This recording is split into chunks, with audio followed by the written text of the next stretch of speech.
C'était en août 2015, la deuxième et dernière fois que Longma paradait devant des milliers de Nantais. La machine, haute de 12 mètres de haut, crache du feu, de l'eau. Ses yeux charment le public. Un dragon qui rencontre un éléphant dans un chantier naval, c'est super, c'est magique. Un dragon qui fait des flammes, qui a les yeux rouges, c'est extraordinaire. C'est génial, c'est plutôt merveilleux, on se croirait dans un conte de fées et puis c'est formidable que les enfants et les parents soient autant émerveillés les uns que les autres.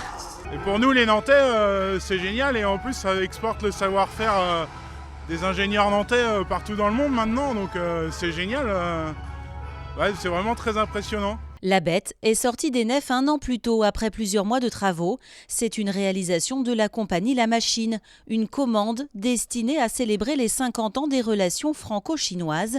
2,8 millions d'euros payés par Adam Yu, le PDG d'un groupe chinois spécialisé dans l'immobilier de luxe.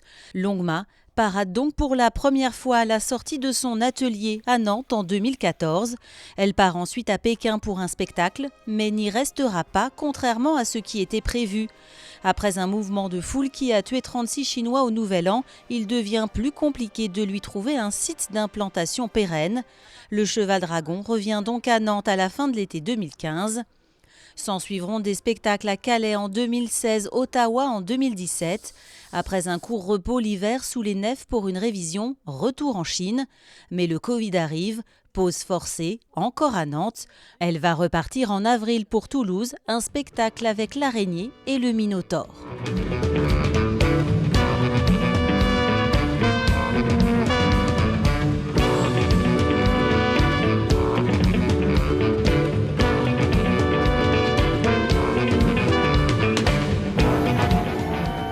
Cet hiver, elle était de retour en Chine à Hangzhou.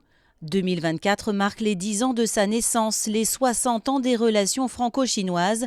Pour célébrer comme il se doit l'année du dragon, c'est donc Nantes que Longma a choisi pour son retour en France. Elle paradera sur le parc des Chantiers du 10 au 21 juillet.